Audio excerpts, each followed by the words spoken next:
In this video, we discuss the solution to the problem number 10. We begin by rewriting the given equation, that is x minus 5 whole square equal to minus 10 into y minus 2.5. Now, the range of a projectile, that is the parameter we need to calculate, is given by equation 1, where u is the speed of the projectile, theta is the angle of projection, and g is acceleration due to gravity. Now if at time t the coordinates of the projectile are x and y, then x equal to ux into t and y equal to uyt minus half gt square. These two are tagged as equation 2 and 3 respectively, where ux and uy represent the velocity, the x and y component of the velocity of the projectile respectively.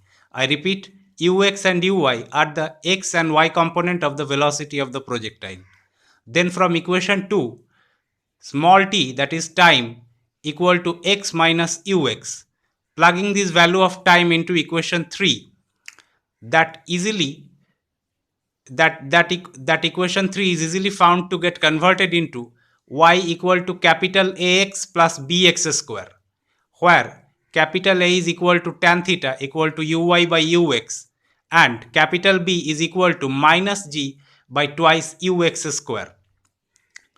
Then equation 4 can easily be recast into the form x plus a by twice b whole square equal to 1 by capital B into y plus a square by 4b. And the steps necessary to arrive at that equation are also shown on the board. And one should be able to remember that these steps are exactly similar to those steps performed while solving the JNUE 2019 problem using algebraical method.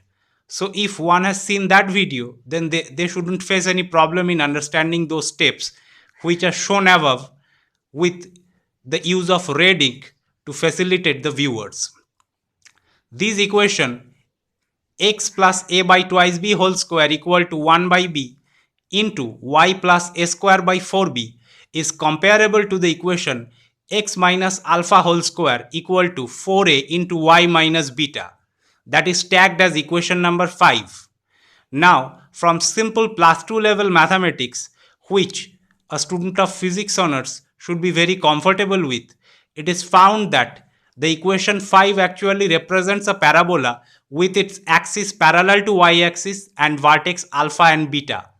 It has been mentioned on the board also, where comparing the equation 5 with the given equation, that is x minus 5 whole square equal to minus 10 into y minus 2.5, alpha comes out to be equal to 5 and beta comes out to be equal to 2.5. Now, comparing equation 5 with the equation x plus a by twice b whole square equal to 1 by capital B into y plus a square by 4b, it is also easily found that alpha is equal to capital A by 2 into capital B, and plugging the values of capital A and capital B, it is seen that alpha is equal to r by 2, that is half the range, wherefrom the range becomes equal to 10 meter, and hence option D is the correct option. Thus, the solution to the problem number 10 is discussed. I hope that everybody is able to understand that. Thanks for watching.